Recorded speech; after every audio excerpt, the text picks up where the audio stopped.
Mes parents m'ont viré pour que mon frère puisse filmer des TikTok torse nu dans ma chambre pour son business de coaching. Je payais leurs factures, alors je leur ai coupé les vivres. Maintenant, ils sont en pleine crise et toute la famille s'effondre morceau par morceau sous mes yeux, tandis que je regarde avec ma nouvelle famille. Salut, Reddit.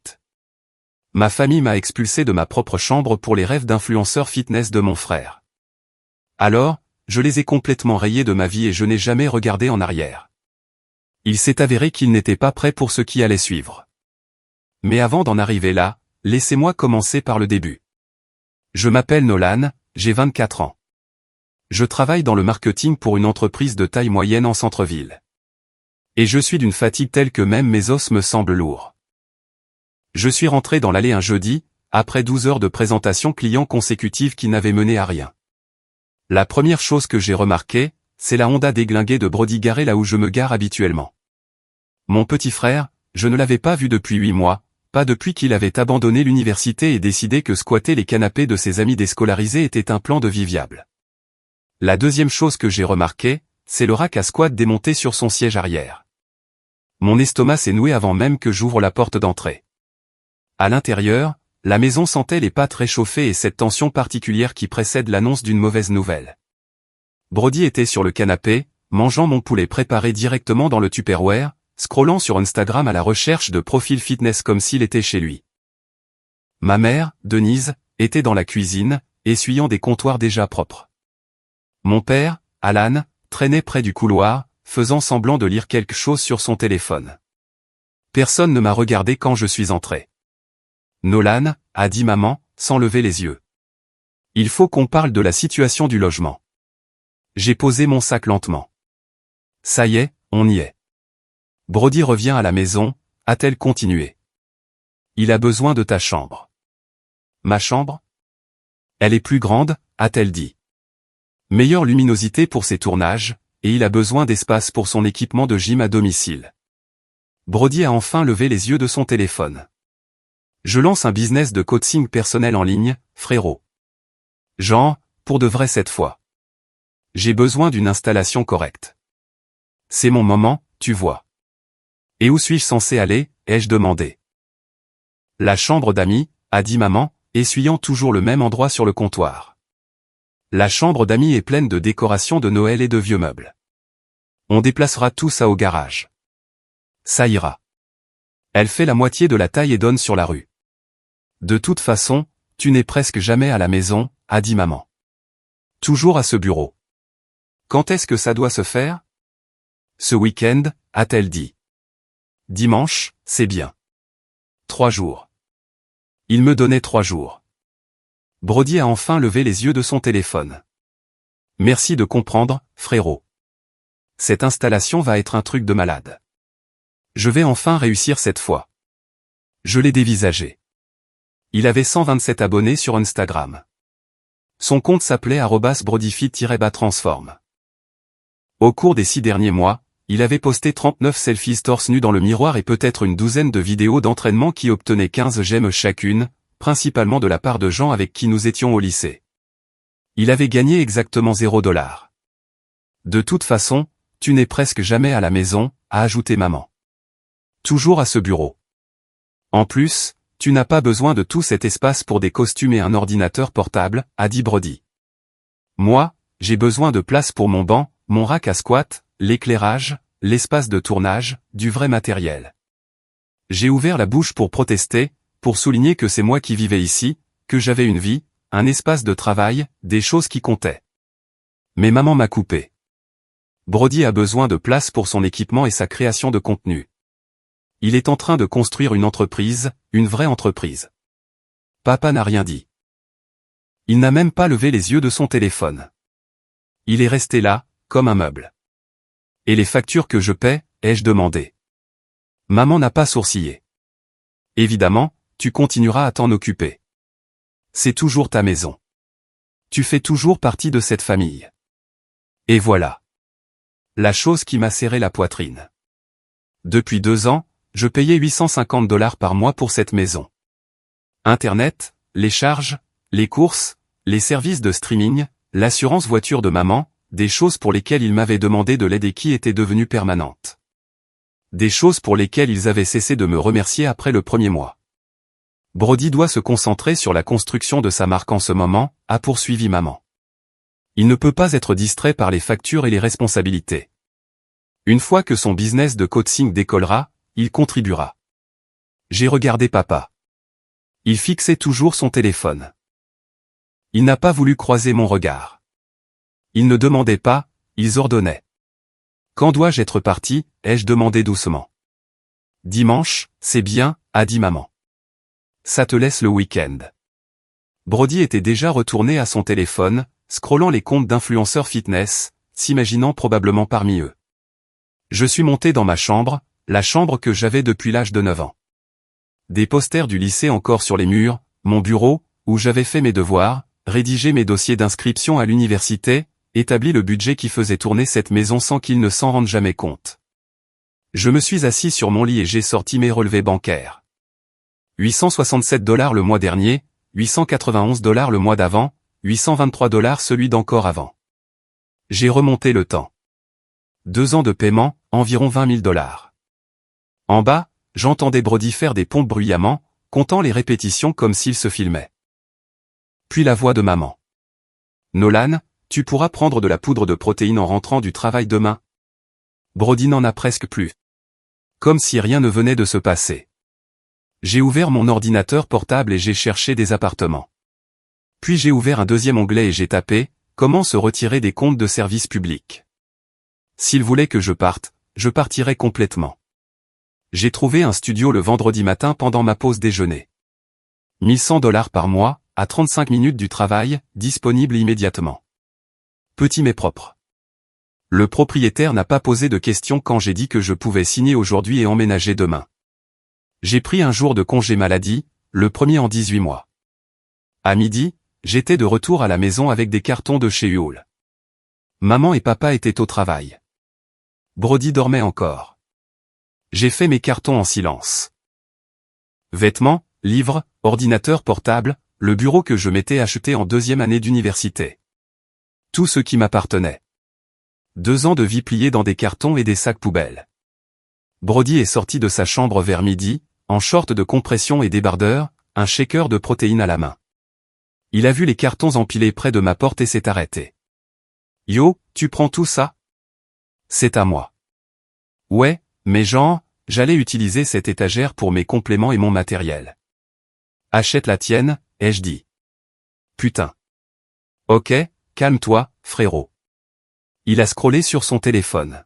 « T'as un lien vers là où tu l'as acheté ? » Je n'ai pas répondu.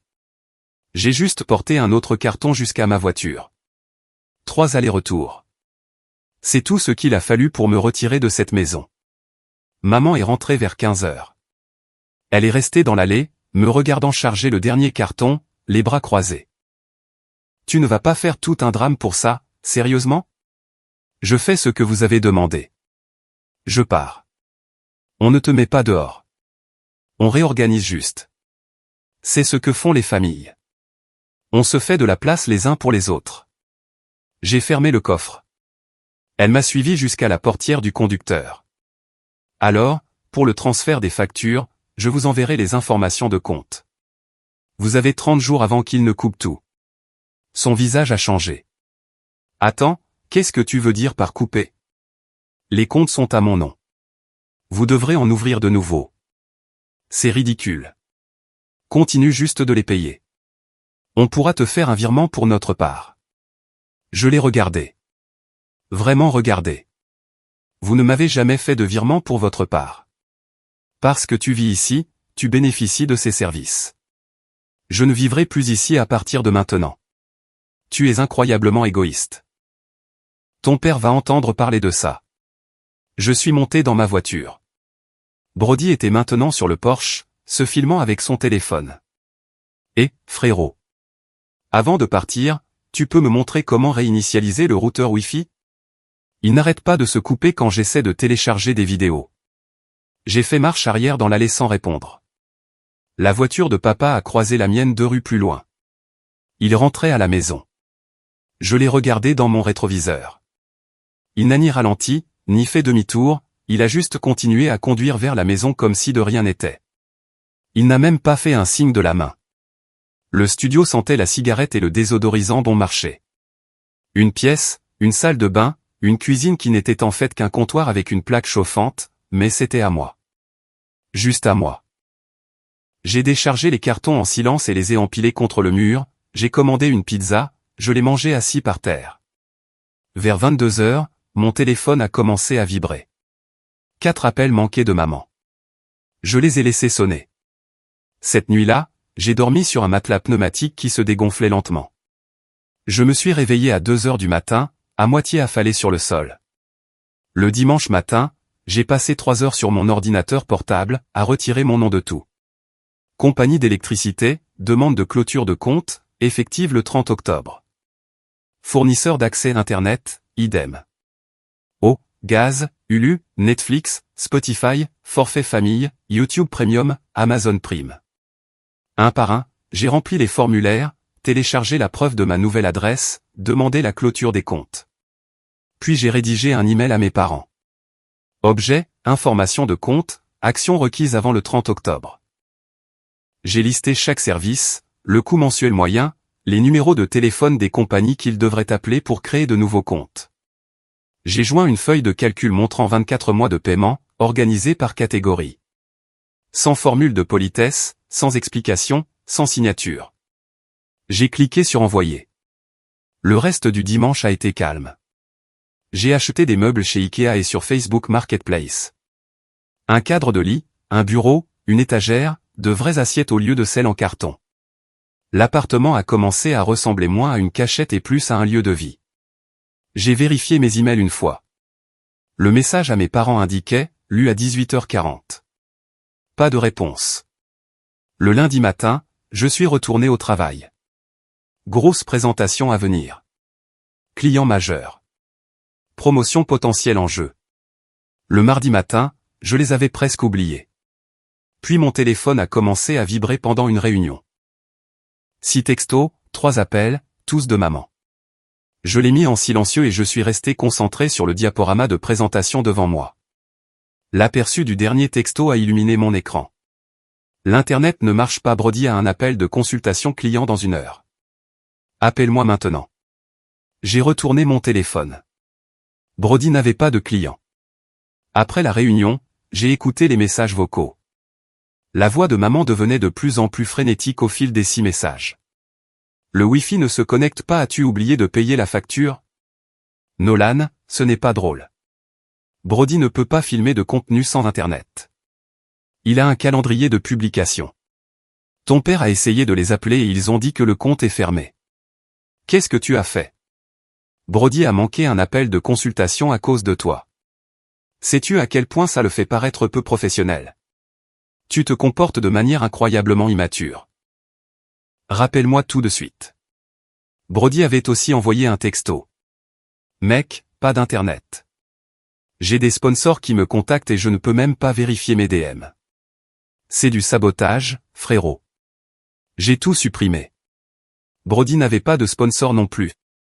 Mercredi après-midi, tante Linda a appelé. La sœur de Denise.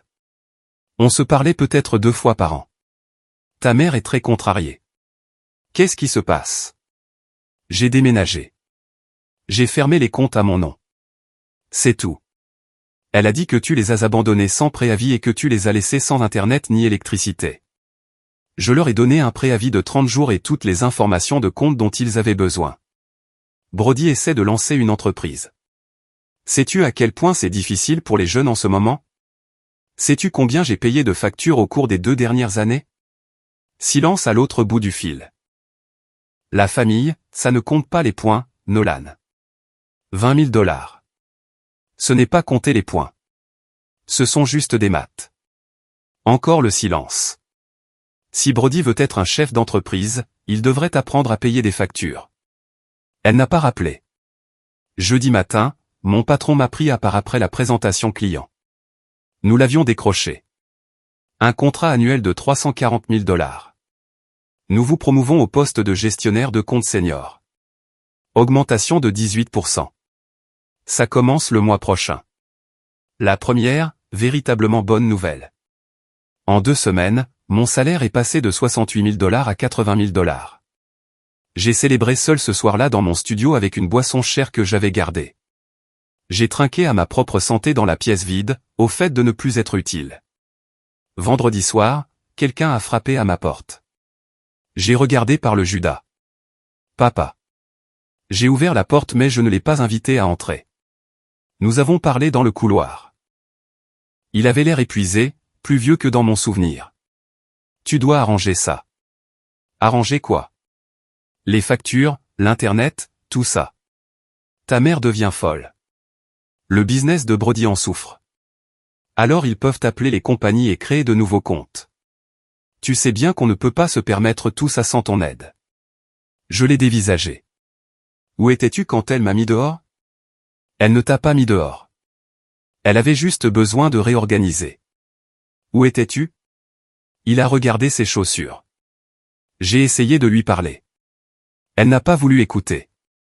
Tu n'as pas essayé assez fort. Tu n'as pas essayé du tout. Si tu ne nous aides pas, les choses vont devenir très difficiles. Vous auriez dû y penser avant de donner ma chambre pour une salle de sport. C'est ta famille. Non, c'est ta famille. Je suis juste le type qui payait les factures pour que Brody puisse prendre des selfies torse nu. Il essaie de construire quelque chose. Il a 22 ans avec 170 abonnés Instagram. Ce n'est pas construire quelque chose. C'est glander. Papa a tressailli. Ta mère pense que tu nous dois quelque chose. Je ne vous dois rien. Je vous ai déjà donné 2 ans et 20 000 $.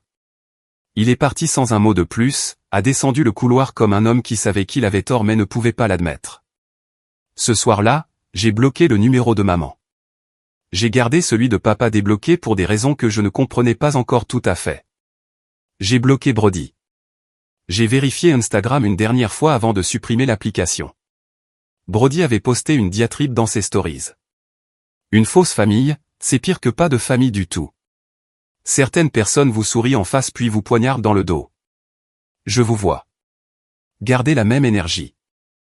100% trahi fausse famille restèrent concentrés, postés depuis la maison de mes parents en utilisant leur nouveau forfait de données. Ils avaient retrouvé Internet d'une manière ou d'une autre. J'ai fait une capture d'écran, je l'ai sauvegardé, puis j'ai complètement supprimé Instagram. Dimanche soir, assis à mon nouveau bureau, j'ai réalisé que je n'avais pas pensé à eux de toute la journée. Petite victoire. J'ai ouvert mon ordinateur portable pour rattraper mes emails de travail. Un a attiré mon attention. La newsletter de l'entreprise mentionnant ma récente victoire client. Mon nom en gras. Le gestionnaire de compte senior Nolan remporte une victoire majeure au T4. C'était la première fois que mon nom était associé à quelque chose dont j'étais fier depuis des mois. Lundi matin, j'ai reçu un message sur LinkedIn. Harper Clark, chef de projet dans une entreprise partenaire. Nous nous étions brièvement rencontrés lors d'une conférence il y a 6 mois. Bonne conversation. Intelligente. Directe. J'avais pensé à la contacter mais je ne l'avais jamais fait. Salut, j'ai vu l'annonce de ta promotion. Félicitations pour la victoire client. Ça te dirait de prendre un café pour parler d'une éventuelle collaboration entre nos équipes? J'ai fixé le message. La première personne à me féliciter qui n'était pas payée pour s'en soucier. J'ai répondu, un café serait super. Jeudi te va? Sa réponse est arrivée en quelques minutes. Parfait. 10 heures au Riverside Coffee. À jeudi. J'ai fermé mon ordinateur portable et j'ai regardé autour de moi dans le studio. Petit espace. Calme. À moi. Mon téléphone a vibré une fois. Numéro inconnu. Probablement maman qui appelait depuis le téléphone de quelqu'un d'autre. Je l'ai laissé sonner. Quoi qu'ils aient besoin, quelle que soit la crise que Brody avait créée, quel que soit le chantage affectif que maman voulait déployer, ce n'était plus mon problème. J'en avais fini d'être le réparateur. Pour la première fois en 2 ans, ma vie m'appartenait. Jeudi ne pouvait pas arriver assez vite. 6 mois ont disparu plus vite que prévu. Harper et moi sortions ensemble depuis 4 mois. Le café s'est transformé en déjeuner. Le déjeuner en dîner. Le dîner en week-end chez elle ou chez moi. Elle m'a posé une question sur ma famille une fois, en mangeant taille en février. On ne se parle pas, tu veux en parler? pas encore. Elle a hoché la tête et a changé de sujet. N'a jamais insisté. C'est là que j'ai su qu'elle était différente. Le travail allait bien. Je gérais 3 comptes majeurs maintenant. La promotion venait avec de vraies responsabilités. Des heures plus longues, mais un meilleur salaire. Aucun contact de mes parents depuis que papa s'était présenté à ma porte. Silence complet. Mais l'oncle Rick a pris contact. Le frère cadet de mon père. Toujours été le mouton noir de la famille. N'a jamais marché dans les combines de maman. Nous nous sommes vus pour un café en mars. Ton père ne veut pas me dire ce qui s'est passé, a dit Rick. Mais Denise raconte à tout le monde lors des événements familiaux que tu as volé de l'argent et abandonné Brody quand il avait besoin de soutien. J'ai sorti mon téléphone et lui ai transféré quelque chose que j'avais préparé des mois auparavant. 28 pages. Chaque facture, chaque virement, chaque reçu. 2 ans de paiement documenté. Il a fait défiler. Son visage s'assombrissant à chaque page. Putain de merde, gamin. Je savais qu'elle était contrôlante, mais ça, c'est de l'abus financier. Nous avons commencé à nous voir tous les mois après ça. Parfois, sa fille Morgane se joignait à nous. Elle avait mon âge, graphiste. Elle avait toujours détesté la façon dont Denise me traitait. J'ai dit à ma mère il y a des années que ta famille était bizarre, a dit Morgane un après-midi. La façon dont il parlait de toi par rapport à Brody, comme si tu étais le personnel de maison. J'ai eu des nouvelles de Brody. Sa carrière de coach sportif était morte. 183 abonnés, 0 clients. Il avait essayé de vendre des programmes d'entraînement et d'organiser des défis. Personne n'a mordu à l'hameçon. Nouveau plan, des trading de crypto. Il a convaincu Denise de lui donner 8 000 $. Il a tout perdu en 6 semaines. Plan actuel, programme de fitness NFT, quoi que ce soit que cela puisse signifier. Toujours chez ses parents, toujours au chômage. Toujours à poster des selfies torse nu. Un post récent, selon Morgane. On se moque des visionnaires jusqu'à ce que la vision devienne réalité.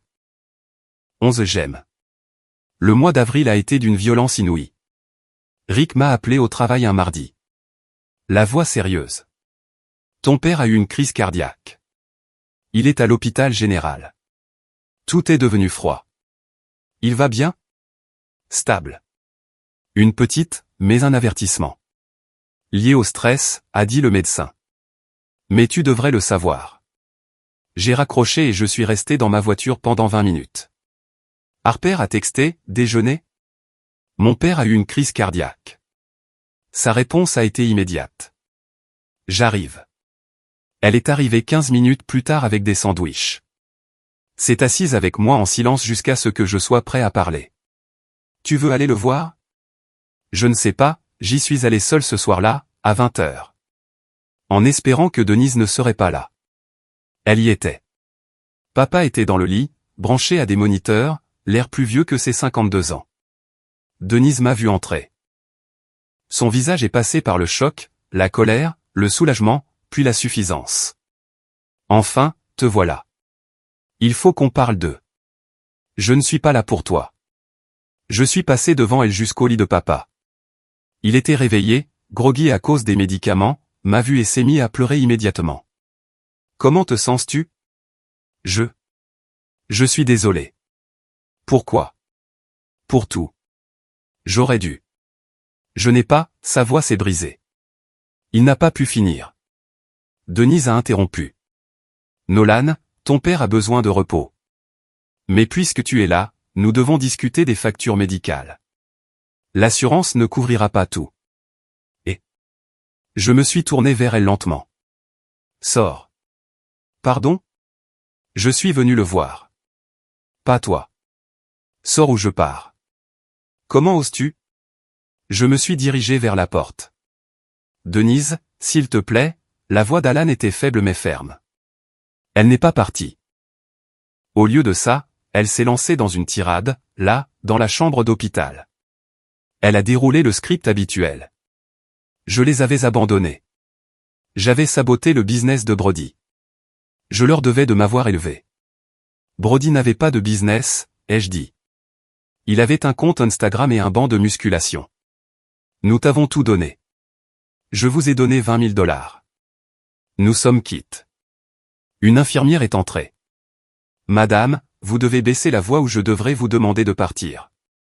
C'est ma famille. Je parlerai comme je. Je suis sorti. Papa m'a regardé partir, des larmes coulant sur son visage. N'a rien dit. Ne m'a pas défendu. N'a pas dit à maman d'arrêter. Il est resté allongé là. Je me suis assis dans ma voiture sur le parking, les mains tremblantes. J'ai texté Harper. Je n'aurais pas dû venir. Tu veux que je vienne te chercher? Non, ça va. Je rentre bientôt. Je t'aime. C'était la première fois que l'un de nous le disait. J'ai fixé le texto, ma vision se brouillant.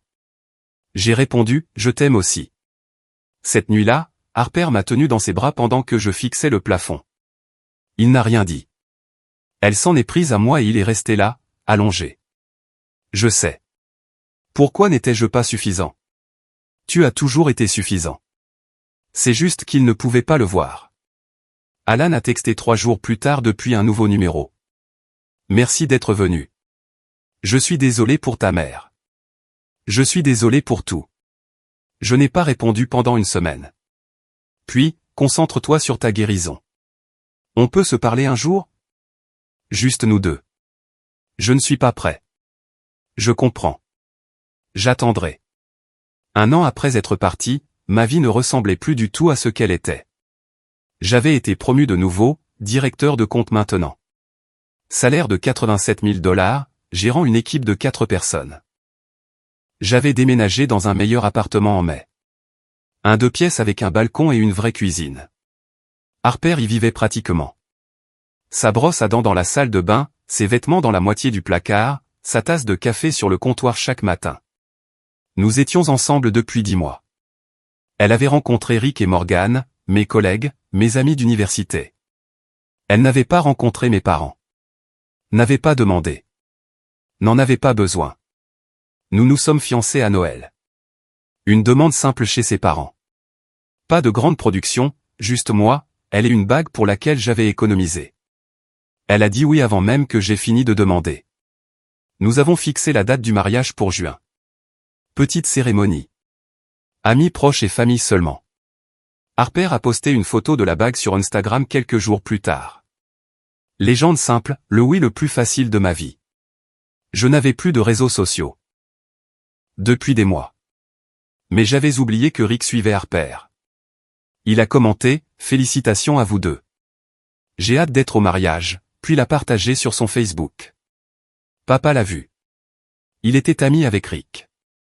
Le lendemain matin, je me suis réveillé avec un texto d'un numéro que je ne reconnaissais pas, félicitations, mon fils. Je suis fier de toi. Elle a l'air merveilleuse.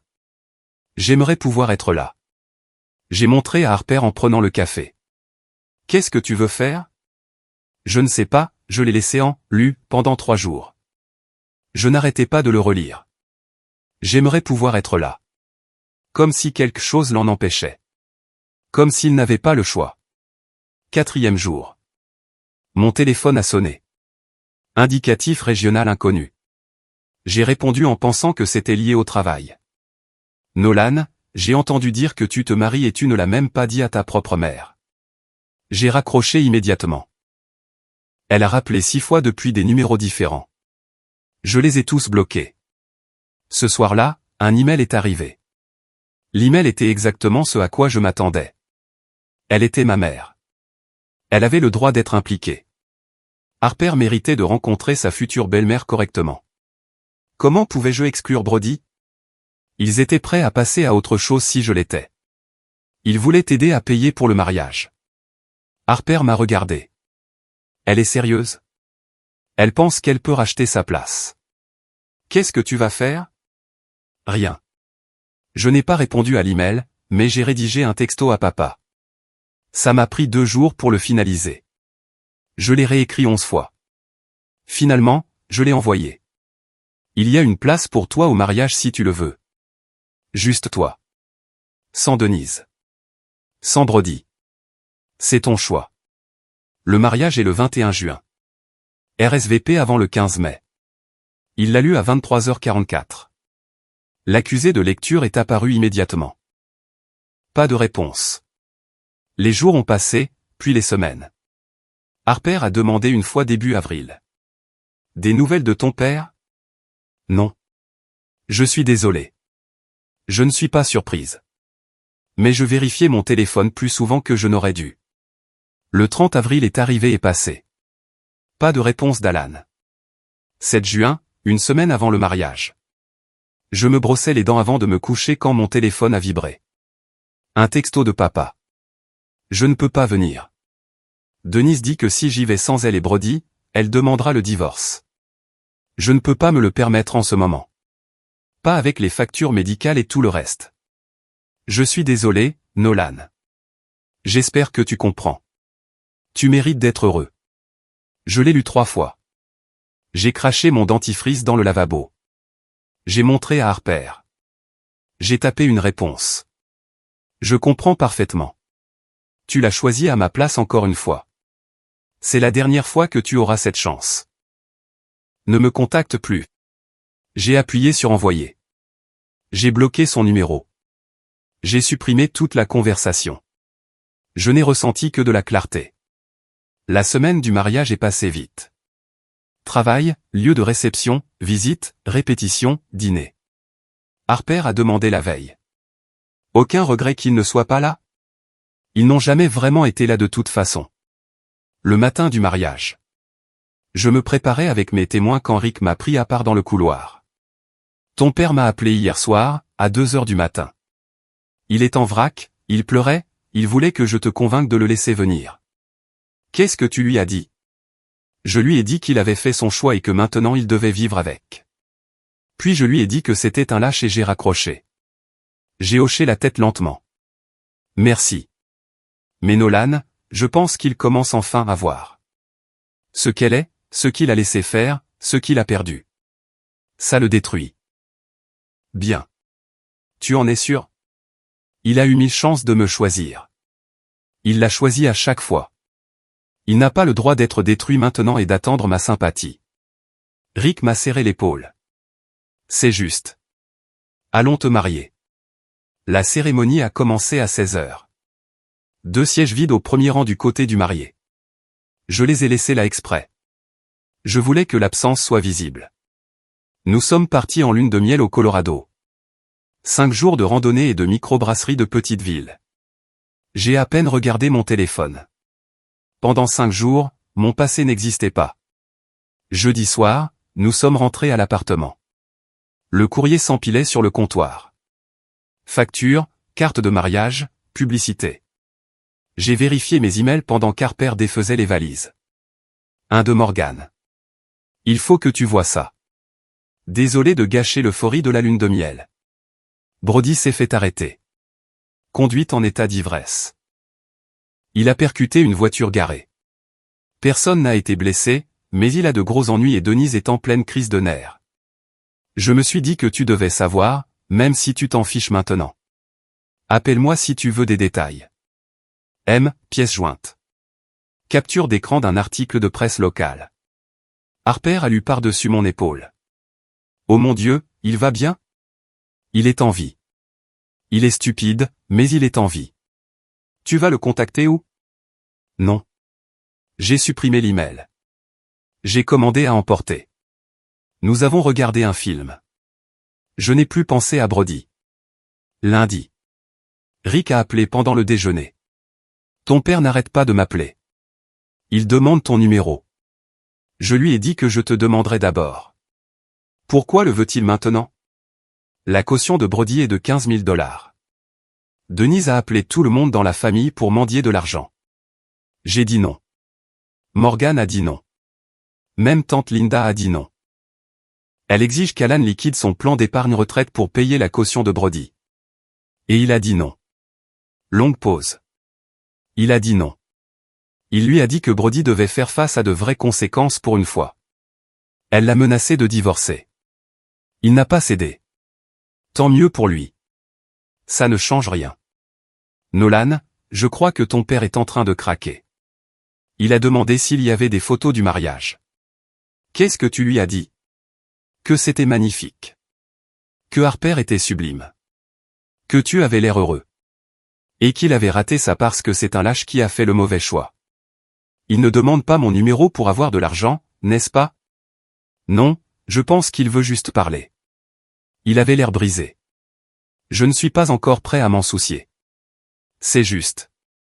Je voulais juste que tu saches. 3 mois ont passé. Par l'intermédiaire de Rick, j'ai eu des nouvelles. Brody a plaidé coupable.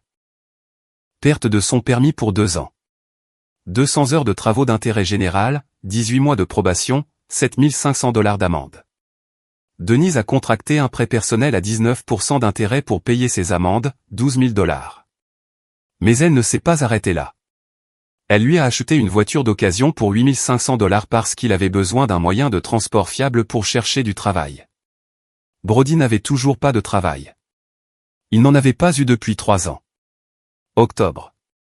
Alan est rentré du travail et a trouvé une lettre de la banque. Denise avait contracté le prêt de 12 000 $ sans le lui dire. Compte joint, à leurs 2 noms.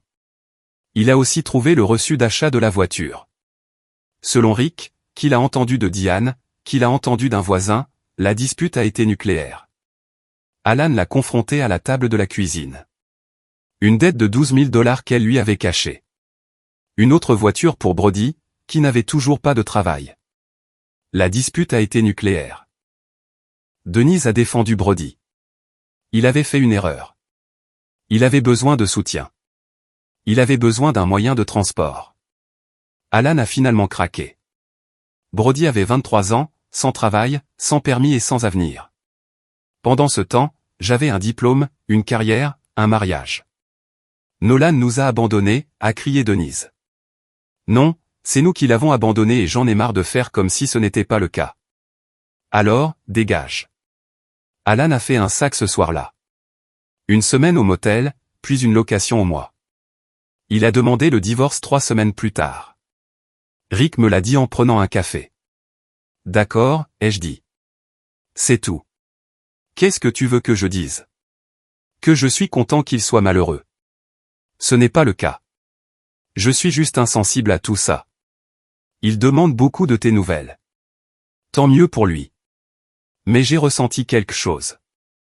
Une petite fissure dans le mur que j'avais construit. Semaine de Thanksgiving. Harper et moi avons reçu Rick, Diane, Morgan, les parents de Harper, des amis du travail. 10 personnes entassées autour d'une table prévue pour 6. Chaotique, chaleureux, réel. Je découpais la dinde quand mon téléphone a vibré. Harper l'a vérifié. Numéro inconnu. Elle l'a lu à voix haute. C'est de ton père. Il utilise le vieux téléphone de Rick. Il dit, c'est Alan. Je sais que tu m'as bloqué. Je voulais juste te dire que je suis reconnaissant que tu existes. Même si tu ne veux plus de moi dans ta vie, je suis désolé pour tout.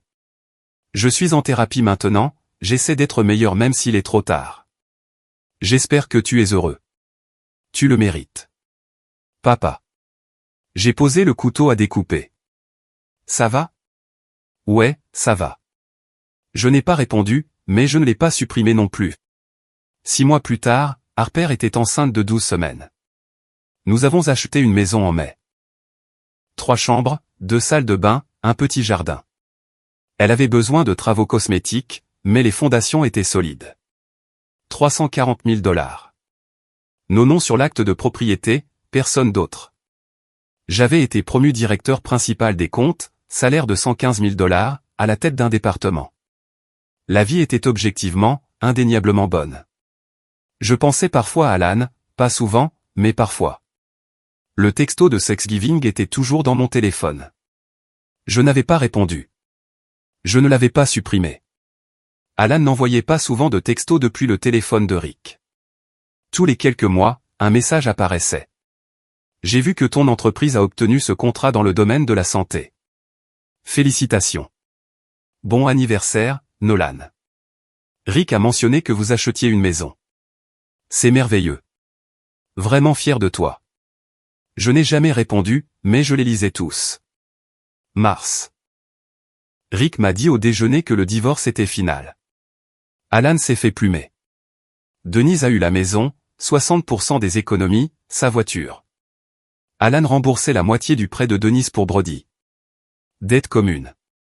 Il vit dans un studio, fait des heures supplémentaires, il ne se remettra pas financièrement avant 8 ans. Il a 53 ans. Est-ce que Brody vit toujours avec elle? Où irait-il d'autre? Il n'arrive même pas à trouver un travail chez Target. Avril, une lettre est arrivée à notre nouvelle maison. Enveloppe manuscrite. Pas d'adresse de retour, mais j'ai reconnu l'écriture. Harper l'a trouvée. Il y a une lettre de ton père ici. Je l'ai fixée pendant 20 minutes avant de l'ouvrir. 3 pages. L'écriture est raflée d'Alan. Il a tout avoué. Qu'il avait choisi le confort plutôt que de me protéger, qu'il avait encouragé Brody et laissé Denise me faire du mal parce qu'il était trop faible pour lui tenir tête. Qu'il est en thérapie 2 fois par semaine pour essayer de se réparer, même s'il est trop tard. Rick lui avait montré des photos du mariage. Il m'a vu heureux sans lui. La lettre se terminait par « Je suis seul maintenant de toute façon et je le mérite. Si jamais tu veux parler, ne serait-ce qu'une fois, je suis là. Je suis tellement désolé, Nolan, pour tout. » Je l'ai lu 2 fois. Je l'ai posé sur le comptoir de la cuisine. Je ne l'ai pas jeté. Je n'ai pas répondu. Je l'ai juste laissé là. Ce soir-là, Harper a demandé « Qu'est-ce que tu vas faire ?»« Je ne sais pas, tu veux le voir ?» Une partie de moi le veut. Une partie de moi pense qu'il est bien trop tard. Il est trop tard pour ce dont tu avais besoin à l'époque. Mais peut-être qu'il n'est pas trop tard pour quelque chose de différent maintenant. Comme quoi? Je ne sais pas. Mais c'est à toi de décider. Pas à lui. Pas à moi. À toi. 3 semaines plus tard, j'ai texté Rick. Si mon père demande à nouveau mon numéro, tu peux le lui donner. 2 jours plus tard, un texto d'un nouveau numéro. C'est Alan. Rick a dit que tu étais d'accord pour que j'aie ce numéro. Merci. Ça signifie plus que tu ne peux l'imaginer. Si jamais tu veux prendre un café, je suis dans le coin. Sans pression, sans attente. J'ai attendu 5 jours. Puis, samedi, 10h. Riverside Coffee sur la 5e rue. 1 heure. C'est tout. J'y serai. Merci. Je suis arrivé 15 minutes en avance. Table dans un coin. Itinéraire de fuite visible. Alan est entré à 9h58. Plus vieux, plus mince, plus grisonnant, fatigué. Il m'a vu et s'est figé une seconde, puis s'est approché lentement. Merci de me rencontrer. Assieds-toi. Il s'est assis. Silence gênant. Je ne vais pas perdre ton temps avec des banalités. Je sais que tu ne me dois rien. Tu as raison. Je ne te dois rien. Pourquoi ne m'as-tu jamais défendu? Pas une seule fois. Jamais. Longue pause. Il a fixé son café. Parce que j'avais peur. De quoi? De sa colère, du conflit, d'être seul. D'avoir à admettre que j'avais épousé quelqu'un que je ne pouvais pas réparer et que j'étais resté quand même. Je sais à quel point ça semble pathétique. C'est pathétique. Je sais. Tu as choisi ça plutôt que ton fils, plutôt que moi. Je l'ai fait, et je le regretterai chaque jour pour le reste de ma vie. Ça ne change rien. Je sais, mais j'ai besoin que tu l'entendes quand même. Nous sommes restés assis pendant 90 minutes. Il a posé des questions sur Harper, la maison, le bébé. J'ai donné des réponses courtes, toujours sur mes gardes. Il m'a parlé de sa thérapie, de ce qu'il apprenait. J'ai passé 30 ans à éviter les conflits. Ça m'a coûté tout ce qui comptait. Ouais, en effet. À la fin, j'ai dit, je ne suis pas prêt à t'avoir dans ma vie pour l'instant. Je comprends. Mais je ne dis pas jamais. Je dis pas encore. Ses yeux se sont embués. C'est plus que ce que je mérite. Ouais, c'est vrai. Je me suis levé pour partir, je me suis retourné. Ne me fais pas regretter ça. Je ne le ferai pas, nous nous sommes vus toutes les 6 à 8 semaines après ça. Café, parfois déjeuner. Alan n'a jamais insisté. Toujours à l'heure. Respectant toutes les limites. Au 6e mois, je lui ai parlé du bébé. En décembre, Harper a accouché. Carter James, en bonne santé. 2 jours plus tard, j'ai envoyé une photo à Alan. La première photo que je lui ai jamais envoyée. Juste le bébé. Il est magnifique. Félicitations à vous deux. Merci. 3 mois plus tard. Tu veux le rencontrer? Tu es sûr? 1 heure chez nous. Harper sera là. N'apporte rien. Ne reste pas trop longtemps. J'y serai. Alan est arrivé pile à l'heure avec une seule chose. Un livre pour enfants, à couverture rigide. Il a rencontré Harper correctement pour la première fois. Je suis désolé d'avoir manqué votre mariage. Je suis désolé de ne pas avoir été là quand Nolan avait besoin de moi. Je n'attends pas de pardon, mais je suis reconnaissant que vous me laissiez être ici maintenant. Harper, direct comme toujours. Ouais, moi aussi. Mais tu es là maintenant, alors ne gâche pas tout. Alan a presque ri. Oui, madame. Il a tenu Carter pendant 8 minutes. En larmes tout le temps. Au cours de l'année suivante, Alan est devenu une présence périphérique. Pas proche, mais là. Des visites tous les 2 à 3 mois. Des cartes d'anniversaire pour Carter. N'a jamais posé de questions sur Denise ou Brody. Un jour, je me suis surpris à penser, il essaie. Vraiment. Ça comptait. Pas assez pour effacer le passé, mais assez pour construire quelque chose de petit dans le présent. 2 ans après le mariage, le karma a rattrapé son retard. Denise a perdu la maison. Elle ne pouvait pas payer l'hypothèque. Trop de dettes. Vendue à perte pendant une baisse du marché. Elle a déménagé dans un appartement de 2 chambres près de l'autoroute. Elle cumulait 2 emplois à temps partiel à 56 ans. Vente au détail et réception dans une salle de sport. Brody vivait toujours avec elle. 25 ans. Pas de travail, pas de permis, pas de perspective. Son Instagram était maintenant privé, @BrodyUnfiltered. 193 abonnés. Denise postait des diatribes sur Facebook sur la loyauté et les valeurs familiales. Personne n'interagissait. Tante Linda l'a retirée de ses amis. La plupart de la famille l'a mise en sourdine ou l'a bloquée. Elle disait à qui voulait l'entendre, « Mon fils ne veut même plus me parler et je ne sais pas pourquoi. » Rick lui a finalement dit lors de funérailles familiales. « Si, tu le sais, Denise. Tu ne veux juste pas l'admettre. » Elle l'a bloqué. Août. Une lettre de Denise est arrivée chez nous. 3 pages de demi-excuses et de mentalité de victime. Elle ne savait pas ce qu'elle avait fait de mal. Elle avait tout sacrifié pour Brody. Papa les avait abandonnés. Elle m'avait toujours aimé. Elle terminait en me demandant d'aider Brody à trouver un travail. Toujours en train de demander quelque chose. Je l'ai jeté immédiatement. 5 ans après être parti, j'avais 29 ans. Propriétaire d'une maison d'une valeur de 390 000 $. Marié depuis 4 ans. Mon fils Carter avait presque 3 ans. Ma fille devait naître dans 3 mois. Alan était maintenant papy Alan. Il venait 1 fois par mois. Ils dînaient ensemble toutes les 6 semaines. Pas parfait, encore, mais honnête. Rick et Morgan étaient des habitués des dîners de famille et des anniversaires. Denise travaillait toujours 2 emplois, ayant à peine de quoi payer le loyer. Brody vivait toujours avec elle à 27 ans, toujours le même loser qu'il était à 22, au chômage. Il s'est fait virer d'un travail d'intérim en entrepôt après 3 semaines. Elle postait sur Facebook sur le fait d'être trahie.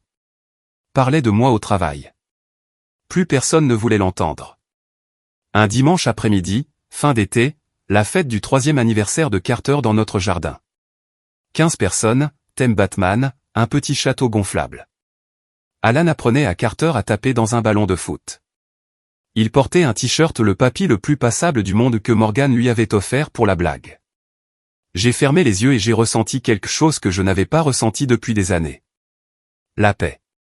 YouTube vient de lancer cette nouvelle fonctionnalité Hype. Si vous êtes accro à cette histoire, écrasez ce bouton Hype.